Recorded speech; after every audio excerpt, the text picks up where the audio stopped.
সুপ্রভাত, সবাই কেমন আছো? আশা করছি সবাই ভালো আছো। তোমাদের ভালোবাসায় আমরাও ভালো আছি। বড়দের প্রণাম আর ছোটদের ভালোবাসা জানিয়ে আমি আমার ছোট্ট ব্লগটা শুরু করছি। সকাল সকাল রান্না বান্না সেরে প্রিয়দর্শিনীকে খাইয়ে কোনো রকম রেডি হয়ে আমি এসেছি দেবাগ্নি স্কুলে। কারণ আজ যে সরস্বতী পুজোর পার্ট 2, তো দেবাগ্নি স্কুলে এসেছে। দেবাগ্নিরা যেহেতু এবার 3তে পড়ে, সরস্বতী পুজোর স্কুল সাজানোতে কিছুটা হাত লাগিয়েছিল, তাই আমার কাছে আবদার করেছিল, মা আমি স্কুলটাকে একটু সাজিয়েছি, তুমি কিন্তু গিয়ে দেখে এসো। প্রিয়দর্শিনী ছোট, তার উপরে আমাকে 9টার মধ্যে রান্না কমপ্লিট করতে হয়, সকালের বাসি কাজও আছে, সেগুলো সামলে কিন্তু স্কুলে যাওয়া আমার পক্ষে সত্যিই অসম্ভব। কিন্তু মেয়ে যেহেতু বায়না করেছে, তাই কোনো রকমে রেডি হয়ে এসেছি। সবাই শাড়ি পরেছে আর আমি কিভাবে এসেছি দেখো। নিজেরও খারাপ লাগছে আর সবার চোখে হয়তো আমাকে দেখে খারাপ লাগছে, কারণ বলছে, একজন বলছিল যে ছোটো ছোটো বাচ্চারা শাড়ি পরেছে আর তুমি চুড়িদার পরে চলে এসছো। তো যাই হোক, এখানে আসার পরে আমি কিন্তু দেবাগ্নিকে কোথাও খুঁজে পাচ্ছি না। মেয়ে আমার 8টার সময় স্কুলে চলে এসছে, আমি এসছি 10টায়, কিন্তু মেয়েকে কোথাও খুঁজে পাচ্ছি না। বুঝতে পারছো আমার মনের ভেতরে কি অবস্থা চলছে। স্কুলে যে আন্টি আছে, যারা বাচ্চাকে দেখাশোনা করে, সেই আন্টি বলল যে ও না, যে টোটোতে এসেছে সেই টোটোদের সঙ্গেই গেছে। তো টোটোওয়ালাকে ফোন করছি, সেও ফোন ধরছে না। ওই টোটোতেই দেবাগ্নির সঙ্গে কিন্তু রোজ আরও 3টে বাচ্চা আসে। তো তাদের মধ্যেই একজনের বোনের আজকে ছিল হাতে খড়ি, তো তারা বাড়িতে পুজো করেনি। আর আজকে যেহেতু পুজোটা পড়েছিল খুব কম সময়ের জন্য, তো সেই বাচ্চার মা এসেছে স্কুলে হাতে খড়ি দিতে, তো সেখানে পাইনি হাতে খড়ি দিতে। তো এই স্কুলে, প্রাইমারি স্কুলটায় চলে এসেছিলো হাতে খড়ি দিতে, আর দেবাগ্নিকে সঙ্গে নিয়ে এসছে।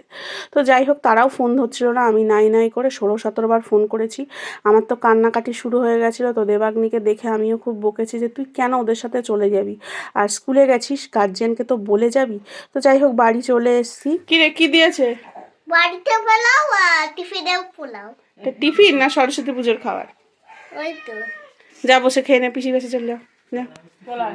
তো মেয়েটা স্কুলের পোলাও খেলো না, বলছে মা ভালো লাগছে না, কেমন যেন সেদ্ধ সেদ্ধ। বাড়ির পোলাওটাই ওই খেলো।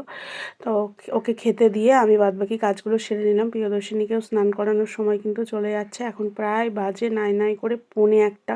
1:45টার সময় মেয়েটাকে স্নান করাতে হলো। কি আর করব বলো, 2 ঘন্টা ধরে খুঁজে খুঁজে অবশেষে ফোনে পেলাম যে হ্যাঁ ওখানে আছে। তারপরে আমি একাই কান্না করতে করতে চলে আসছিলাম। তারপরে দেখি ওর পিসি আসছে, তখন দেবাগ্নিও আসলো আমার এক দেওরের গাড়িতে, তারাও ছিল ওই প্রাইমারি স্কুলে।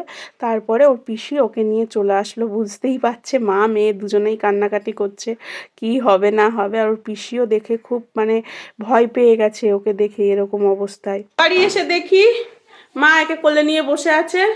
তারপরে দিদি এসেছিল, ভাগ্যিস দিদি একে ধরলো, আমরা দুইজন মিলে একেবারে হুড়হুড় দাবাং করে কাজ করে নিলাম। আর এত টেনশনে আজকে পড়ে গেছিলাম না, কি বলবো। তোমরা সবাই বলো দেবাগ্নি খুব ভালো মেয়ে, ভালো মেয়ে। হ্যাঁ সত্যিই ভালো মেয়ে। ও তো জানে ওর মা যাবে, তাহলে ও কেন বলো তো গেল, চলে গেল একা একাও তো বলতে পারতো মা আসবে আমি যাব না। ওরা কিন্তু নিয়ে যায়নি, ওই কিন্তু বলেছে আমি যাব ওদের সঙ্গে। এখন জানতে পারলাম, জানো, ফোন করেছিল। ওরা ওদেরকে বলছে কোথায় যায়, আমি বলছি কোথায় যায়, তো তারা বলছে অঞ্জলি দিতে, অঞ্জলি চলে দিতে যাচ্ছে। আমি আমি ওখানে আমি আবার যখন চলে যাচ্ছে রুমে, তখন আবার টোটো ঘুরিয়ে আবার এনে দিচ্ছে। তারা বলছে আয় তুই দিসনি, আর তাই বলছে আমি দিচ্ছি, তা আমায় নিয়ে গেছে। দেখো ওরা ভুল কিছু করেনি, ওরাও ভালোর জন্যই করেছে, কারণ যে নিয়ে গেছিলো তারও 2টো মেয়ে, বুঝেছো তো, জানে তো কি পরিস্থিতি যায় ছোট বাচ্চা থাকলে। এর জন্যই নিয়ে গেছি লোকে, যে একা একা বাচ্চা মানুষ থাকবে। কিন্তু ওই যে আমি ফোন করছি, প্রায় 13-14বার ফোন করেছি, দেখো ওই কথা বলবে। 13-14বার ফোন করেছি, ফোনে পাইনি। এবার আমার টেনশন হয়ে গেছে। আর স্কুলের সব থেকে বড় কথা, শুধুমাত্র ওদের যে আর কি অ্যাটেন্ডেন্স, যে আন্টি সে দেখেছে, বাদ বাকি টিচাররা কেউ দেখেনি যে ও স্কুলে গেছে। কিরকম টেনশন হয়, কেউ বলেনি যে দেখেছি, সবাই বলছে দেবাগ্নি তো স্কুলেই আসেনি। তাহলে কেমন টেনশন হয় যে ও 8টায় চলে গেছে আর আমি 10টায় স্কুলে গেছি, তখন গিয়ে দেখি মেয়ে স্কুলেই যায়নি। যাই হোক, এসে এটাকে স্নান করালাম আগে। তো চলো বাকি কাজগুলো করে নিই।